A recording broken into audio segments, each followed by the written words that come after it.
Welcome back to the deep dive. Today, we're plunging into a skill that, well, so many are working so hard on, fluent English speaking. We all know that feeling, right? You've studied the grammar, you've got the vocabulary down, maybe you can read articles, understand shows. Yeah. But then actually expressing yourself out loud, that's often where the real challenge kicks in. It really is. It's like this gap, isn't it? Between knowing this stuff and actually using it. Exactly. So what does it really mean to speak English fluently? And maybe more importantly, why does it often feel like the hardest part? Good questions. And I think the source material we're diving into today really tries to get at that. And crucially, how can you improve like every single day? We want practical stuff here. Absolutely. Real strategies, easy to apply. That's the focus. Okay, let's unpack this then. So that sensation you mentioned, knowing the language but struggling to produce it, that's super common. And our deep dive today, looking at this source material, it aims to, cut through some of that frustration. Yeah. We're trying to look beyond just the usual advice. Trying to get to the why behind it all. Exactly. Why things work. And focusing on stuff that's genuinely actionable, day to day. Yeah, and the material we looked at, it offers some really illuminating insights, I thought. Straight away, it tackles that basic question, what is English speaking? Because it's not just about translating words in your head, is it? Not at all. And that's what's fascinating about how our source defines it. It makes it clear that speaking English, well, it's not just having a big mental dictionary or knowing grammar rules perfectly. Okay. It's fundamentally about the active process, the cognitive work of producing language in real time. Producing language in real time. Yeah. That ability to take your thoughts, your feelings, your ideas, and actually construct them into spoken English, like right there in the moment, spontaneously. It's like high-speed construction happening in your brain. That's a great way to put it. On-the-fly construction. And it definitely sets speaking apart from, listening or reading or writing. Right. The source calls it the most active and usually the most intimidating skill. Why? Why is that real-time thing so, scary? Well, a lot of it comes down to that pressure, the real-time element. Yeah. I mean, unlike reading or writing where you can pause, think, edit. Yeah, you have time. Exactly. Speaking demands you think and respond like instantly. There's no backspace key. And that immediacy, it often triggers those common anxieties we all know. Am I using the right grammar? Is my pronunciation okay? Do I just sound foolish? Oh, definitely. The sounding foolish fear is huge. It is. And these aren't small worries. They can create a real psychological block. It can literally freeze you up. That makes total sense. It feels really high stakes. But here's the good news, right? Despite that intimidation factor, the material we looked at was actually really encouraging on this point. Very much so. It suggests speaking is maybe the most trainable skill. Precisely. And that's a massive takeaway, I think. It implies speaking isn't some innate talent you either have or you don't. Right. Not like being born a great singer or something. Exactly. It's a skill. Right. Like playing guitar or learning to ride a bike.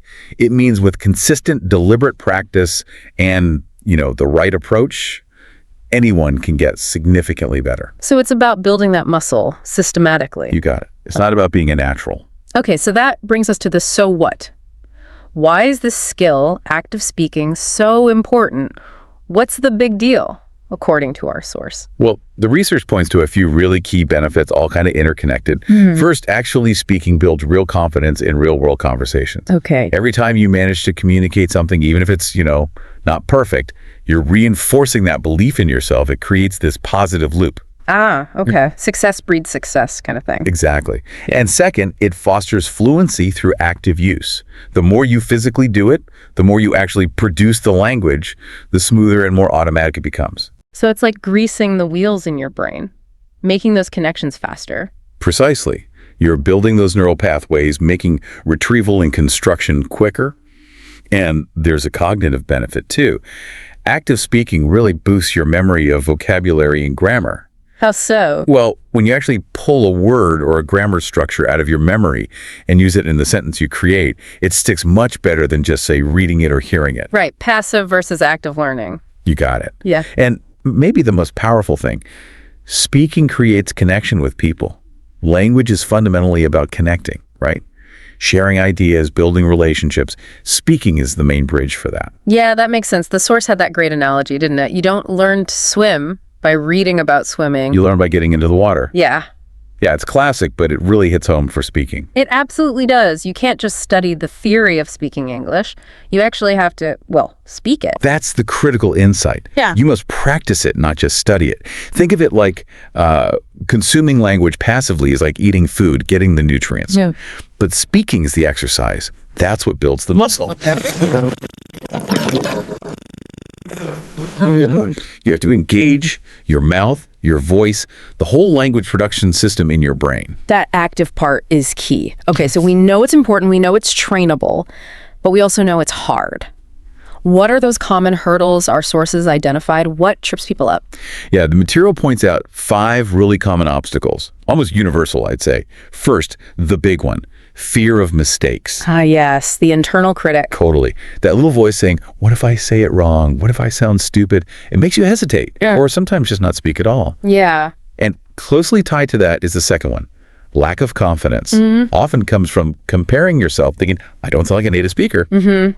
That pressure for perfection again, it can be totally paralyzing, can it? It really can.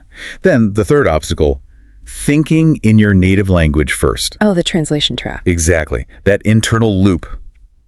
Think in language A. Translate word for word to English, then try to speak.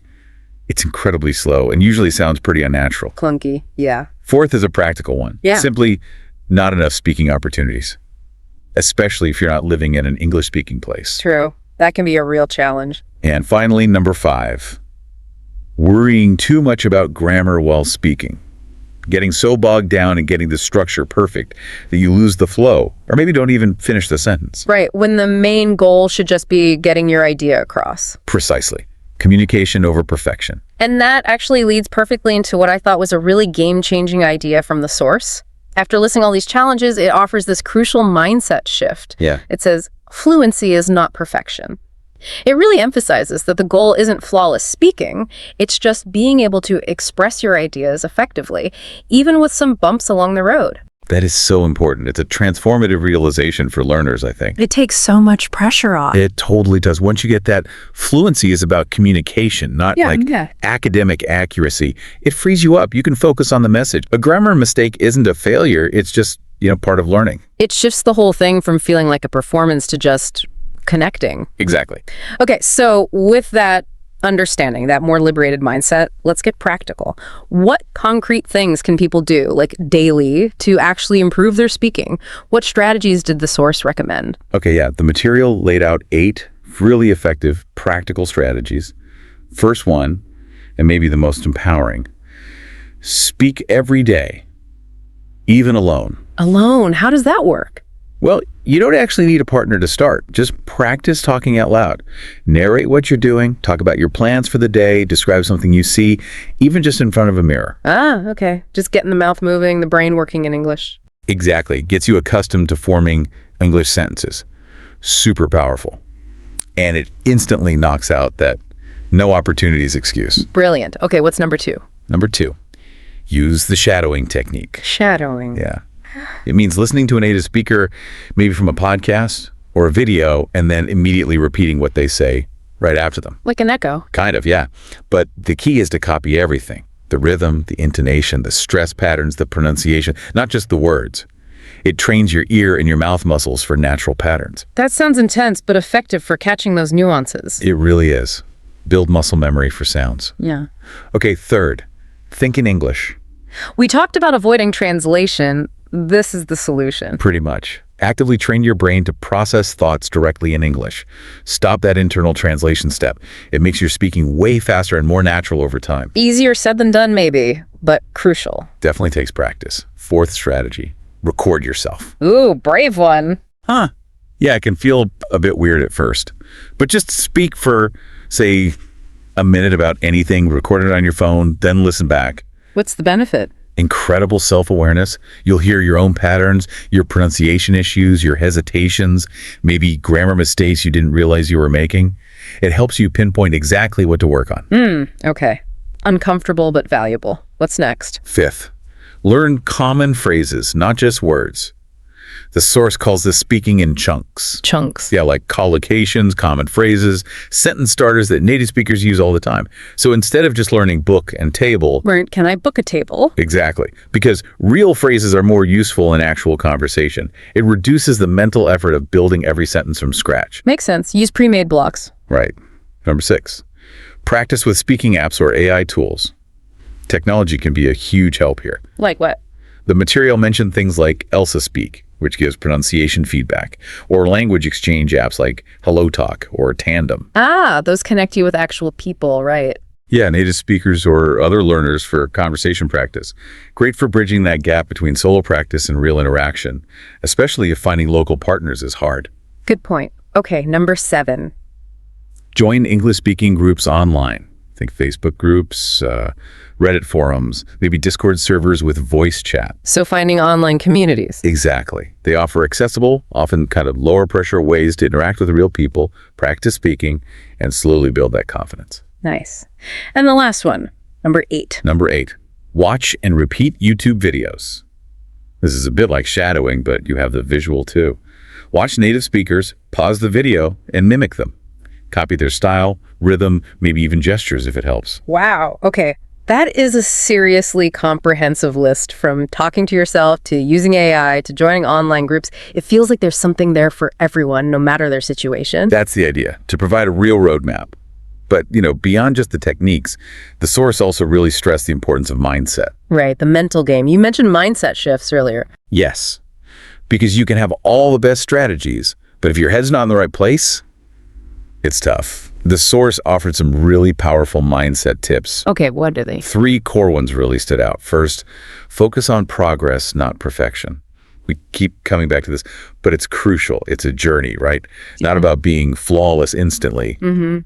Celebrate the small wins. Exactly. Second, don't fear mistakes. Learn from them. See, mistakes not as failures, but as, data. Information telling you what to focus on next. Reframe them as learning opportunities. Precisely. And third, speak for communication, not competition. Your goal is to connect, to share your message, not to, win some kind of speaking contest or sound better than someone else. That's so liberating. It really backs up that idea that everyone makes mistakes, even native speakers. It's not about being perfect. Not at all. It's about, as the source said, just keep speaking anyway. That's the heart of it. The courage to keep going, even when you stumble, even when it feels awkward. That is what builds fluency. Accepting imperfection and just putting one word after another. Knowing each attempt is a step forward. Yes. So wrapping this all up, what does this mean for you, our listener, who's on this path? Well, I think it means seeing English speaking not as some distant, mysterious destination you suddenly reach. Yeah. But as a continuous, active journey. The source puts it so well. Every sentence you say brings you closer to fluency. It's about building that momentum, phrase by phrase, celebrating those little successes. And the final piece of advice, the big call to action from the source, was essentially, don't wait to feel perfect before you start. Right. Absolutely. Just start, and the fluency will follow. It's an invitation, really. Take action now, however imperfectly. Just dive in. Exactly. So maybe the thought to leave everyone with is this. If fluency isn't about being perfect, if it's about communicating consistently and learning as you go, what's one small, imperfect step you could take today? What's just one more sentence you could try to speak in English today compared to yesterday, knowing that every single one moves you forward on that journey?